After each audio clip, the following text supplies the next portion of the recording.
Alright, so today we're going to talk about this method of solving quadratic equations called completing the square. And there's a process to doing this. The process is to complete the square of an equation or an expression in the form x squared plus bx. We're going to take that b value and divide it by 2 and square it, and then add it to the expression. It's going to form a perfect square trinomial, which we can easily factor then. I've got here a numeric example and an algebraic example for you to see what that looks like.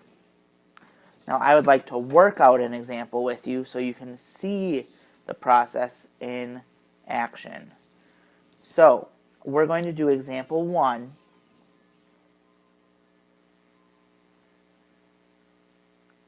We're going to take x squared plus 10x and ask ourselves what number do we have to add to this to make a perfect square trinomial.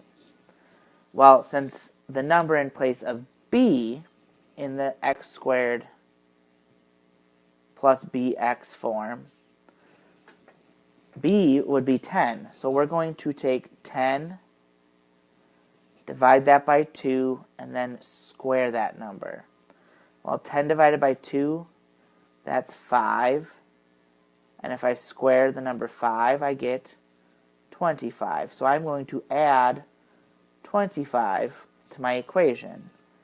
So my answer is going to be x squared plus 10x plus 25. In fact, I'm going to rewrite that down below so you don't get confused as that being the question and answer. So we've got x squared plus 10x plus 25.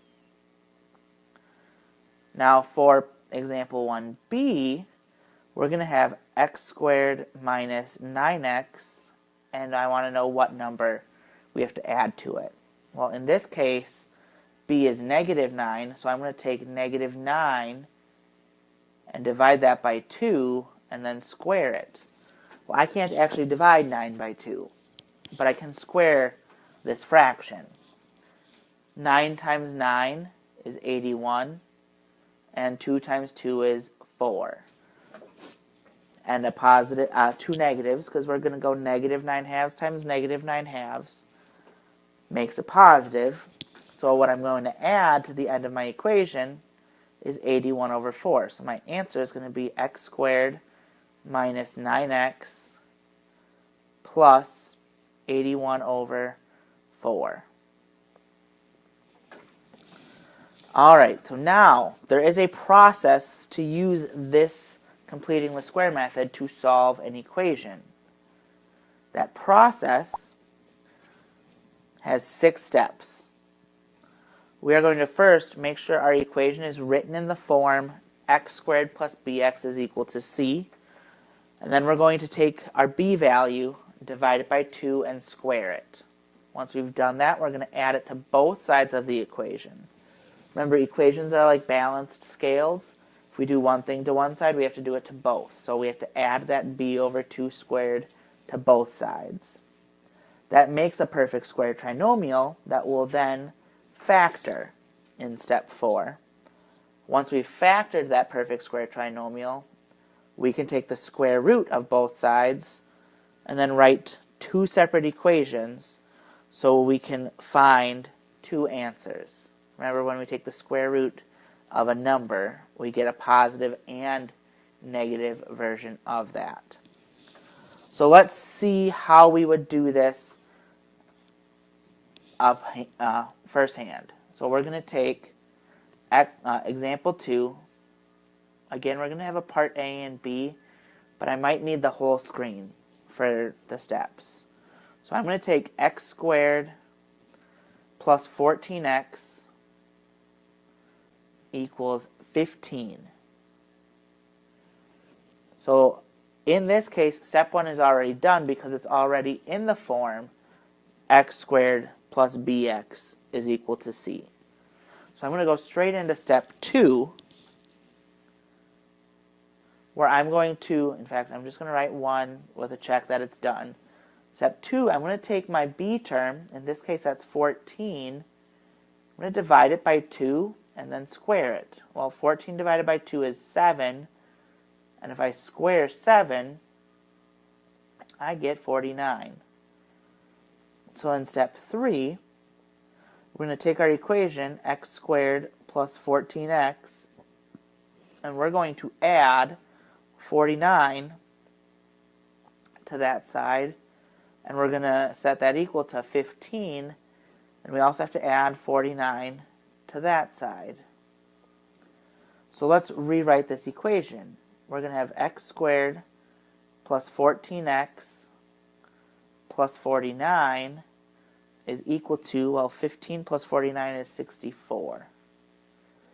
Now, step 4, we can factor that perfect square trinomial we made. All we're going to do is we're going to take x, our middle sign, plus, and then half of our b. Half of b is 7. And then we square that binomial, and that equals 64. In step 5, we're going to take the square root of both sides. X plus 7 squared equals the square root of 64. Now, if we do that, we're going to find that we're going to have x plus 7. We're starting step 6. X plus 7 is equal to plus or minus 8. Now we have to break that into 2 equations. X plus 7 equals positive 8, and x plus 7 equals negative 8. To solve this, we're going to subtract 7 and get x is equal to 1. We're going to also subtract 7 from the other equation and get x is equal to negative 15. So we found 2 answers, 1 and negative 15. Let's look at one more before we look at another scenario. Let's look at example 2, part B. We're going to have x squared minus 2x minus 2 is equal to 0. So in this case, I'm not in x squared plus bx is equal to c. So I need to first add 2 to both sides so I can get, from in step 1, x squared minus 2x is equal to 2. And now we are in x squared plus bx equals c form. So now in step 2, we're going to take our b term, negative 2, and divide that by 2, and then square it. Well, negative 2 divided by 2 is negative 1. And if I square negative 1, I'm just going to get 1.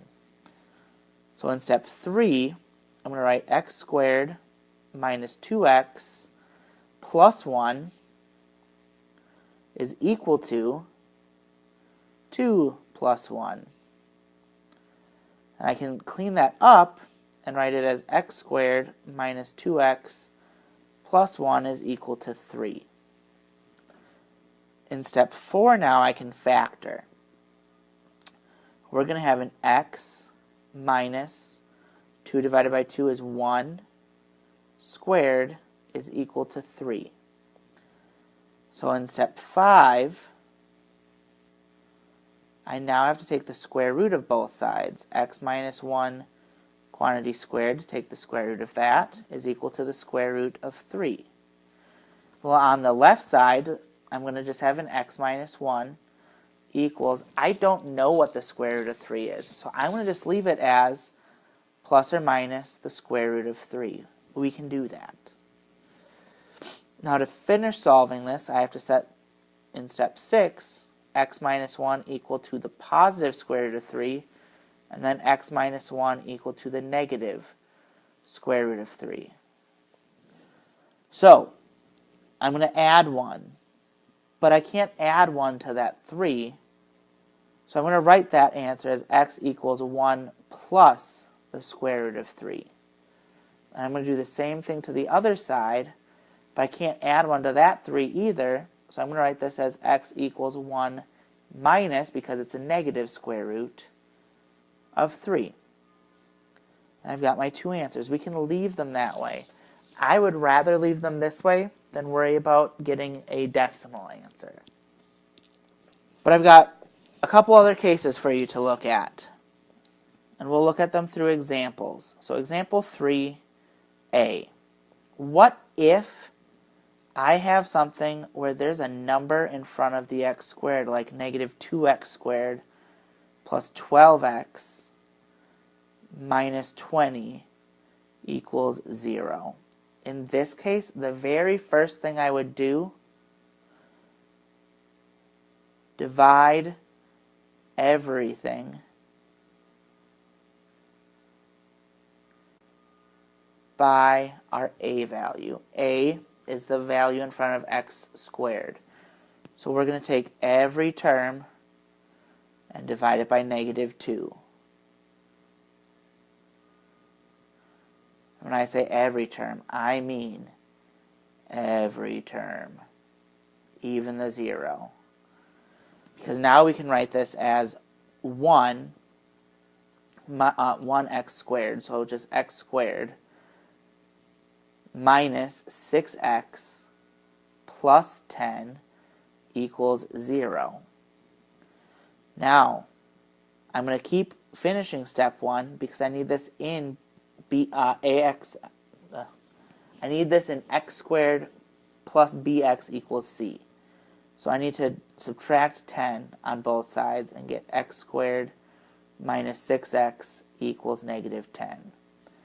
Now in step 2, we're going to take our b term, negative 6 divided by 2, and square it. Well, negative 6 divided by 2 is negative 3. And if we square negative 3, that is 9. So now in step 3, we're going to write x squared minus 6x plus 9 equals negative 10 plus 9. And negative 10 plus 9 is negative 1. So we've got x squared minus 6x plus 9 equals negative 1. In step 4, we can now factor our perfect square trinomial. We're going to have an x minus 3 squared equals negative 1. And in step 5, we're going to take the square root. And I'm just going to throw that up with a blue square root here. However, on the right side, we have the square root of negative 1. We don't know how to deal with the square root of negative numbers, so we're going to say that there is no real solution. And then we're done with example 3a. Now we're going to move on to 3b. So example 3b, because I do want us to see an example where we have an a value that we can still go through and find answers to.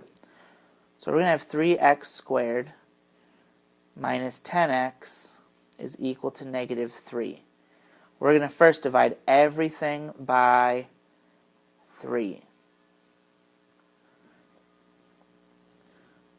So we're in step 1. We're going to end up with x squared minus 10 over 3. Let's just leave it like that. X equals negative 1. Because then in step 2, we're going to take negative 10 over 3 and divide that by 2 and square it. But we don't like dividing fractions this way. So remember, when we divide fractions, we leave the first fraction. So we leave negative 10 over 3, change the division to multiplication. Since 2 is like 2 over 1, we're going to then flip that and make it 1 over 2 and square that. So we're going to end up with negative 10 over 6 squared, but I think we can simplify 10 and 6. 10 and 6 are both divisible by 2, so really we've got negative 5 over 3 squared. And if we square a negative, we're going to end up with a positive. Now we just square both the numerators and the denominators. 5 times 5 is 25. 3 times 3 is 9. So in step 4, which I'm just going to bring up here to the top, we're going to have x squared minus 10 thirds x plus 25 over 9 is equal to negative 1 plus 25 over 9. And I'm going to change that 1 to be a negative 9 over 9, so I can actually add my right side of the equation together. So if I take negative 9 plus 25, on the right side I'm going to end up with 16 over 9 is equal to x squared minus 10 over 3x plus 25 over 9. Now I can move into step 5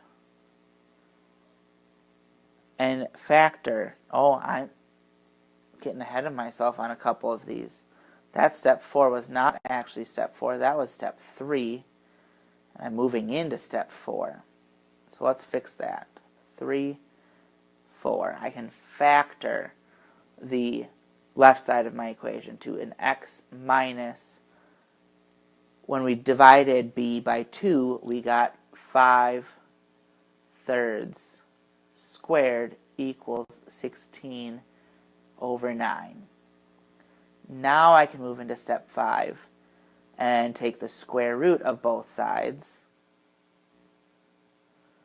So I'm going to end up with an x plus x minus, 5 thirds is equal to plus or minus 4 over 3. The square root of 16 is 4, square root of 9 is 3. So we're going to have an x minus 5 thirds equals positive 4 thirds, and an x minus 5 thirds equals negative 4 thirds. So if we add 5 thirds first to 4 thirds, we're going to get x is equal to 9 over 3, which we can simplify to just 3. If we add 5 thirds to negative 4 thirds, negative 4 plus 5 is 1, and we keep the denominator. So over here in red is where I'm going to write my answer. X is equal to 3 and 1/3. Two numbers that both equal x. And that wraps up our lesson on completing the square.